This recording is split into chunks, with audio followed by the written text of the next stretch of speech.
그리고 여러분들 현금가부족 좀 맞죠? 어려우셨죠, 많이? 근데 항상 여러분 현금가부족은 다시 설명을 드리면, 그 현금가부족은 꼭 그 시험에서는 주로 12월 31일 문제만 주구장창 출제하거든요. 우리가 현금가부족 단기 중에 그 발생하잖아요. 단기 중에 현금가부족 붕괴를 끊죠. 어떻게 해요? 기말에 현금가부족과 같은 임시계정은 잔액이 0이 돼야 돼요. 그렇죠? 기중에 현금가부족 붕괴를 어디서 끊었겠죠. 왜냐면 현금가부족은 차변에 끊을 수도 있고 대변에 끊을 수도 있어요. 바다하고 부족 동시에 쓰이니까. 기중에 끊었기 때문에 빵꾸나는 곳으로 현금가부족 붕괴를 잡아야지만 잔액이 없어지는 거예요.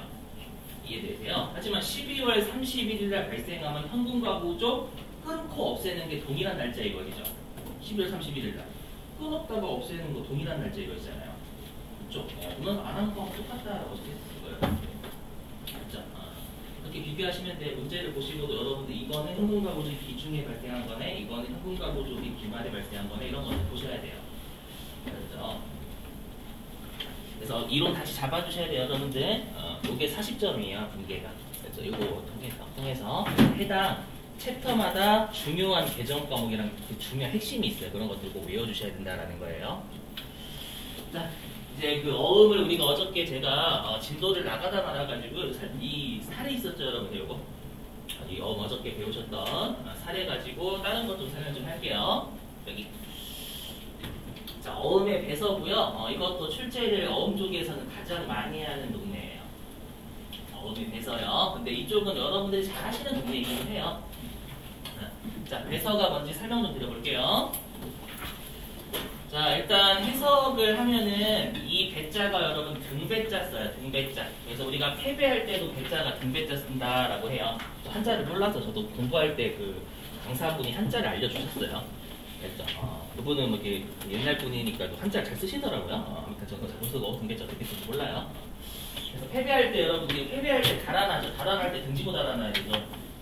이렇게 달아나면 감초만도 다 죽지. 그죠, 여러분들?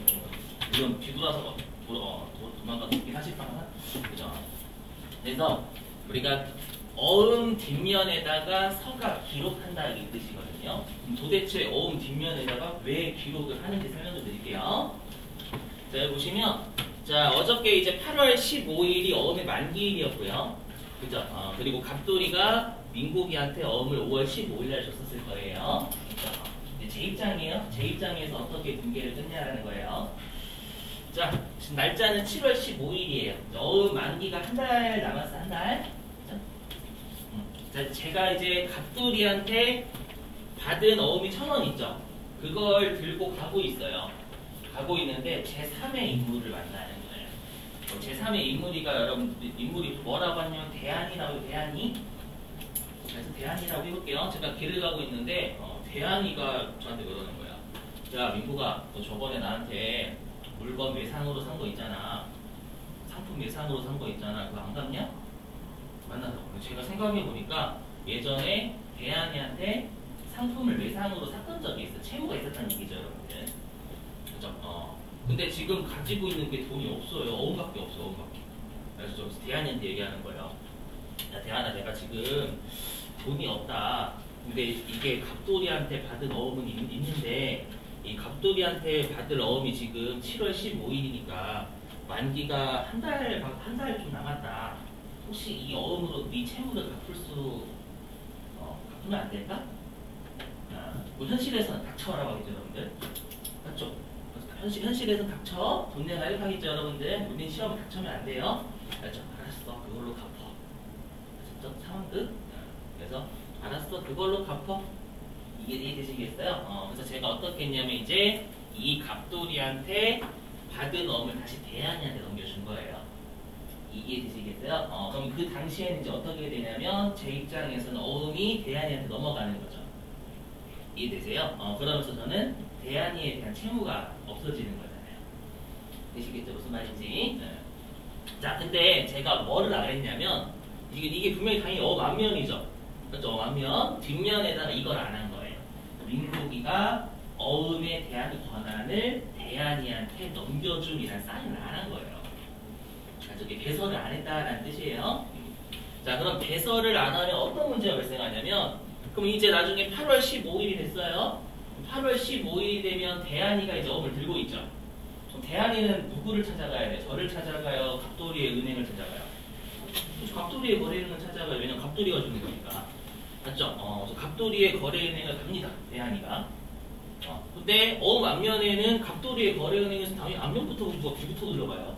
맞죠? 앞면 보니까 민국이라고 돼 있는 거예요. 받을 사람 민국이죠. 앞면 보니까. 그래서 민국이냐고 물어보는 거예요. 안녕하세요. 민국이 아닌데요? 그죠? 대한이가. 저는 대한인데요. 근데 뒷면에 아무것도 없어요. 뒷면에 민국이가 대한이한테 넘겨준다라는 게 없으니까 이 갑돌이의 거래에는 민국이지 계속 묻겠죠. 이해되세요? 그러면 대한이는 민국이가 아니니까 돈을 1,000원을 못 받는 거예요. 이해되세요? 그럼 저를 만나가지고 뒤에 싸우겠죠, 여러분들. 자, 저 다시 가거나. 이해되시겠어요? 그런 상황을 방지하기 위해서 다시 7월 15일자에 제가 대한이한테 넘겼죠.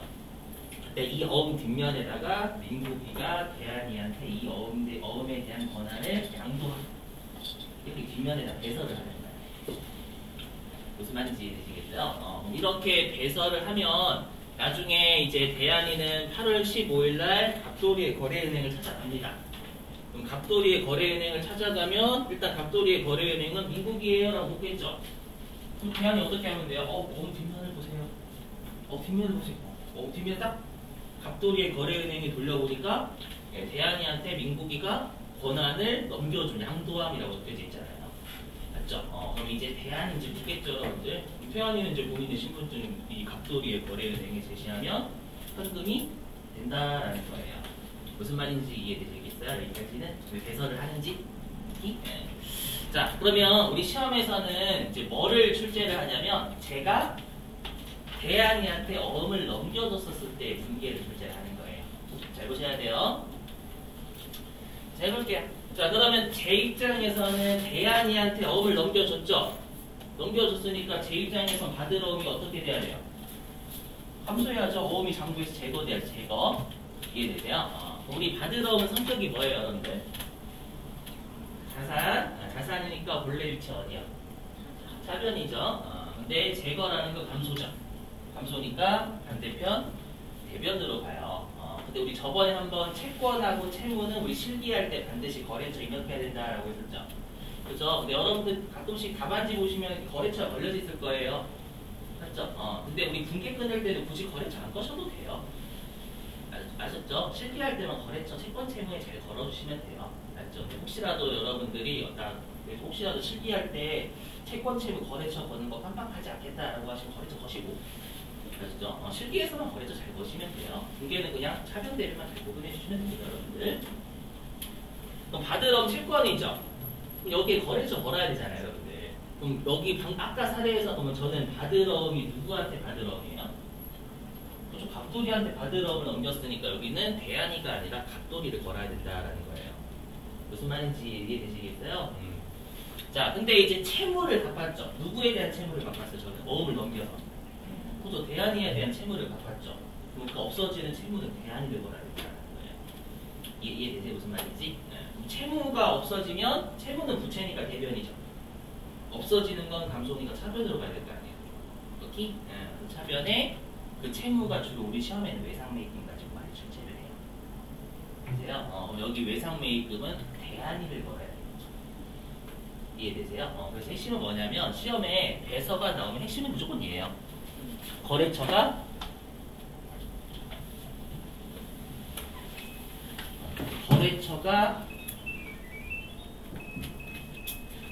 달라져야 돼요. 알겠죠? 채무를 갚은 거래처와 받을 어음, 누구한테 받을 어음이었는지 달라요. 배서 같은 경우에. 이걸 꼭 명심해 주세요. 자, 그럼 관련된 문제 풀어볼까요? 우리 교재 좀 보실게요, 여러분들. 어차피 내일 또 실기할 때 제가 유인물에 어저께부터 배웠던 거 다 넣어놔요, 여러분들.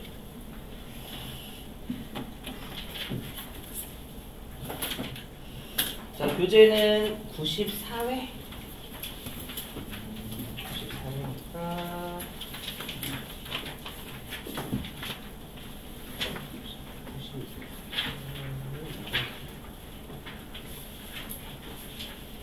여기 있네요. 385페이지.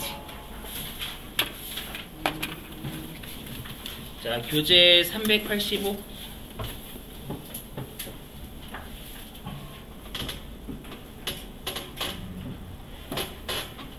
자, 385페이지에 4번 문제예요, 여러분들. 그 10월 15일이라고 되어 있는 거 있죠? 보이세요? 10월 15일이라고 되어 있는 거? 385페이지 4번. 자, 읽어볼게요. 10월 15일자. 자, 주식회사 대광건설에 대한 미지급금 5천만 원을 상환하기 위해서. 그럼 일단 여기까지만 보시면 우리 미지급금이라는 개정 과목 눈에 들어오셔야죠. 맞죠? 미지급금은 채무죠, 여러분들. 채무? 그죠? 상환 갚는 거니까 아마 감소할 거예요. 채무가. 자, 상환하기 위해서 받으러움. 근데 이 받으러움은 회피상사에 대한 받으러움이다, 그 뜻이에요. 자, 받으러움 4천만 원을, 여기가 핵심이네요. 배서양도. 보이세요, 여러분? 배서양도. 배서양도도 아마 항상 거래처 달리건다라는 게 무조건 핵심이에요, 여러분들. 자, 4천만 원을 배서양도 하였으며 나머지는 보통 예금으로 지급하였다라고 돼 있잖아요. 그럼 이거 해석이 이렇게 되죠. 내가 이제 대광건설한테 미지급금 5천만 원 있었어요. 그 5천만 원을 어떻게 갚았냐면 해피상사한테 어음 받은 거 있죠. 그걸 다시 대광건설한테 넘겨서 일단 4천만 원 갚았고 나머지 1천만 원은 그냥 보통 예금에서 나간 거예요. 무슨 말인지 이해되시겠어요? 자, 그럼 분계 좀 끊어볼게요. 385페이지. 자, 거기다가 해볼게요, 여러분들. 제가 문명의 혜택을 여러 못 받아가지고 좀 버벅거릴 수 있으면 양해 좀 해주세요. 네. 태블릿은 좋은 거 샀는데 사람이 주인이 못 따라가요, 지금. 네, 그렇다고 여러분들 맨날 원장님 욕 얻어먹어가지고 너는 태블릿 샀는데 주인이 왜 여기 그따구니 막 해? 원장님 할부 샀거든. 6개월 할부. 자, 어떻게 하냐면 이렇게 하시면 되겠죠, 여러분들? 해보면 자, 일단 미지급금이 어떻게 돼야 돼요? 저기요? 미지급금 어떻게 돼야 돼? 미지급금 감소해야죠, 여러분들. 상환 갚아서 미지급금 자체는 없어졌잖아요, 여러분들. 어음 예금에서 1천만 원 나갔고 어음 가지고 4천만 원 갚았으니까 미지급금 감소해야죠, 여러분. 맞죠? 자, 미지급금은 성격이 부채니까 본래 이치 어디? 대변. 감소면 차변, 도저 차변. 차변에 여기 미지급금. 네, 얼마 없어져야 돼요? 5천이요, 5천. 장부상에서 제거, 항상 여러분 여기를 많이 오해하시는데 장부에 적혀져 있는 금액으로 제거입니다. 미지급금 5천만 원으로 적혀져 있어요. 정말 오해하시면 안 돼요. 이렇게. 물론 여기는 대광건설 거셔야 되겠죠, 실기하실 때는. 자, 그리고 받으러움을 배서양도에서 넘긴 거잖아요, 상대방 대광건설한테. 그 받으러움을 넘겼으니까 받으러움이 장부에서 없어져야죠. 자, 받으러움은 성격이 자산. 본래 위치 어디? 차변이죠. 근데 없어진다라는 거 감소니까 반대편 대변으로 가야 돼요. 그럼 받으러움은 누구 걸어야 될까? 나중에 여러분 혹시 실기하실 때. 그렇죠. 회피상사 거셔야 되겠죠. 자, 그 다음에 보통예금으로 지급했으면 보통예금이 증가해요, 감소해요? 감소해야죠, 여러분들. 자, 우리 보통예금은 성격이 자산이에요. 본래 위치 어디요? 차변. 근데 지급은 감소니까 반대편 대변. 그 대변에 보통이라고 좀 할게요, 여러분들. 팔 아파서. 보통예금 1천만 원. 이게 답이에요. 비슷하시겠죠? 요 분계가 40점이에요. 계속 말씀드리는 건 되게 꼼꼼하게 하시라는 얘기예요. 이거는 손으로 못 끊으면 안 돼요. 여러분들 실기가 안 돼요. 여기 40점 넘게 나와요. 아셨죠? 대비국 잘 하시고. 자, 그 다음에 이제는 두 번째. 받으러움의 부도 할게요, 부도. 자, 앞으로 여러분들이 회계하고 세법하실 때는 절대 이제 부도를 일상생활의 부도하고 똑같이 보시면 안 돼요. 우리가 일상생활에서의 부도는 여러분들 망한 거죠. 맞죠? 망해가지고 내가 어떤 사람한테 돈 빌려준 게 있는데 내가 찾아가 봤더니 얘 도망가 있고요. 맞죠? 여러 사람들이 다 울고 있죠. 여러분들. 서로 위로해주고 당신도 뛰어먹혔나요? 이렇게 맞죠? 위로해주고 그래서 이제 같이 울다가 집에 가면 두드려 맞죠? 등짝 스매시. 죄송해요. 아무튼 그게 부도잖아요. 그렇죠? 근데 회계하고 세법은 부도가 좀 다른 말이에요. 뭐냐면 자 어음을 내가 받았죠. 받았는데 이 부자가 아니 부자고요. 아니 부자고 부자가 인도할 때 부자예요. 이 말은 뭐냐면 여기 아까 그 사례로 따지면 이제 8월 15일 날 만기가 되면 제가 신고를 시키잖아요. 은행한테. 추심이라고 했죠. 어저께 여러분.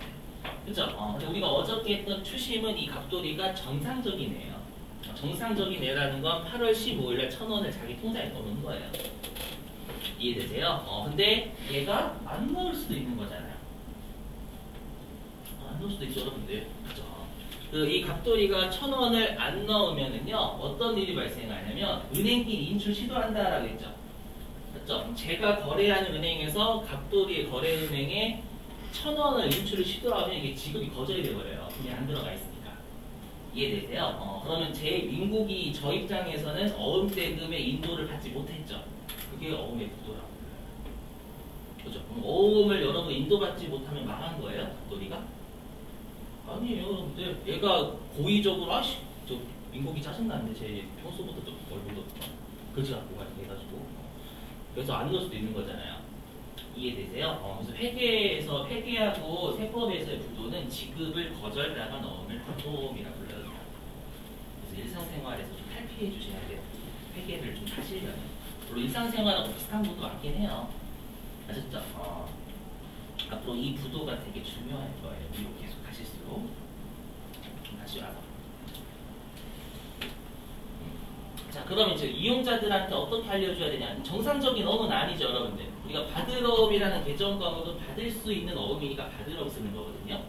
근데 지급을 거절당했으니까 정상적인 어음이 받을어음이 아닌 거예요. 이해되세요? 그럼 어떻게 하냐면 받을어음을 장부에서 없애요. 왜 없애냐면 정상적인 어음이 아니에요 라고 없애는 거예요. 이해되시겠어요? 자, 그냥 할게요. 받을어음은 자산이니까 차별 합해가지고 없앤다라는 건 감소니까 반대편 대변에 받을. 되셨죠? 이 4번은 출제 그렇게 많이 하는 편은 아니에요, 여러분들. 오히려 세법 쪽에서 많이 하고요. 차변에 뭘 쓰냐면 이제 정상적인 어음이 아니다라고 알려줘야 되겠죠. 정상적인 어음이 아니다라고 알려줘야 될 거 아니에요, 여러분들. 그게 뭐냐, 우리가 개정 과목이 부도, 어음과 수표라는 어음이 부도, 어음과 수표. 지급을 거절당한 어음. 그 다음에 여기서 수표는 선일자 수표 줄인 거예요. 우리 어저께 선일자 수표가 여러분들 어음 성격이다라고 썼죠, 그냥? 그래서 비정상적인 채권으로 갈아 띄우는 거예요. 이거 이해되세요? 요거 화살표가 이거예요. 정상적인 어음을 잡아 빼서 지급을 거절당한 어음이에요. 즉 채권이에요 라고 알려주는 거예요. 이해되시겠나요? 근데 중요한 게 있어요. 뭐냐면 이 부도어음과 수표가 여러분들 채권이란 말이에요. 그 거래처를 실기 때 안 거시면 이 점을 깎아버려요. 그렇죠? 물론 출제가 많이 되는 편은 아니에요. 그렇죠? 많이 되는 편은 아니지만 나오면은 여러분들이 거래처를 꼭 입력을 해주셔야 된다라는 거예요. 아셨죠? 자, 됐어. 넘어갑니다, 여러분들.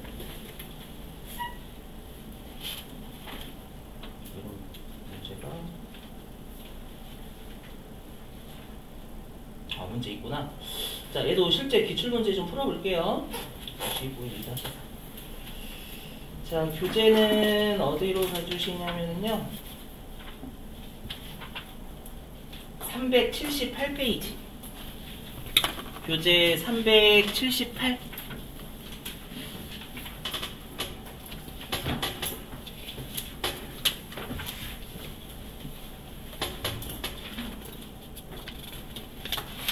자, 교재 378페이지에 여러분 4번이에요, 4번. 자, 교재 378페이지 4번. 자, 10월 1일자 있죠? 문제 읽어볼게요. 자, 주식회사 서울부품으로부터 매출 대금, 우리 매출은 주된 영업 활동을 통해서 판 것만 매출이라고 부른다고 했죠, 여러분들? 그죠? 자, 매출 대금으로 받은 약소거음. 자, 우리 전자음, 약소거음 나오면 그냥 어음이란 뜻이에요, 여러분 해석하실 때. 그럼 내가 매출, 주된 영업 활동을로 팔고 어음 받았으니까 이거 받을 어음을 이렇게 표시한 거예요. 아시죠? 여러분 시험에서는 개종 과목을 친절하게 안 줄 때도 있어요. 문제를 푸시다 보면은. 아시죠? 그럼 받을 어음이 여기까지 하면 매출하고 받은 어음. 자, 2천만 원에 대해서 부도가 발생했대요. 여기에서 부도가 지급을 거절당했다 그 뜻이지 망했다가 아니에요. 아셨죠? 빨리 좀 개념을 돌려주셔야 돼요. 아셨죠? 물론 일상생활에서 야 부도는 망한 게 아니야. 지급을 거절당한 거야. 몰랐니 친구야? 어떻게 친구한테 맞겠죠 여러분들? 그죠? 이렇게 회계하실 때나 자 부도 처리되었으나 계속 볼게요. 부도가 발생하여 상환 청구를 하였다. 그러니까 돌려줘라고 요구를 계속 한 거죠. 상대방한테 제발 플리즈 이렇게 해가지고 자 해당 어음은 부도 처리가 됐대요. 그래서 지급을 거절당한 거예요. 결론은 계속 청구를 했다가 자 부도 처리되었으나 회수 가능성이 1마디라도 있는 거예요. 얘 채권이죠. 지급을 거절당했으니까 회수 가능성이 많이 낮아요. 하여튼 100% 못 받은 건 아니기 때문에 채권이란 얘기예요, 여러분들. 그렇죠? 자, 회수 가능성이 있어 대손 처리는 하지 않았다. 대손이 뭔지는 뒤에 가서 배우실 거예요. 좀 어려운 개념이어가지고. 자, 그러면 분계를 바로 끊어볼게요. 그러면 어떻게 하면 되냐면 더 이상 이제 받을 어음이 받을 수 있는 어음이 아니죠. 정상적인 어음 아니죠. 맞죠? 그럼 받을 어음을 잡아 빼야 되는 거예요. 자, 받을 어음은 자산이니까 차변이고요. 잡아 뺀다라는 건 감소니까 반대편 대변으로 가야 되는 거예요. 여기에 받을 어음. 그리고 실제로 이 받을 어음이 여러분들 채권이잖아요. 그래서 거래처는 서울 부품 거셔야 돼요.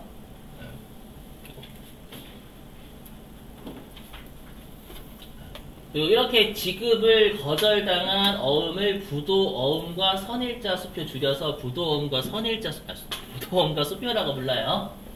알죠? 그럼 부도어음과 수표도 받을 가능성이 많이 낮아진 채권이란 뜻이에요. 알죠? 그럼 채권이니까 성격이 뭘까요? 부도어음과 수표는 자산이죠. 채권은 자산이잖아요. 갈아 끼운다라는 건 채권을 잡는다는 얘기죠. 여러분. 이해되세요?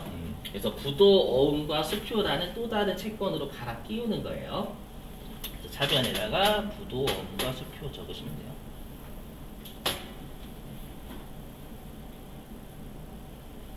근데 여기다가 서울 부품을 안 거시면 점수 2점 날려버리는 거예요.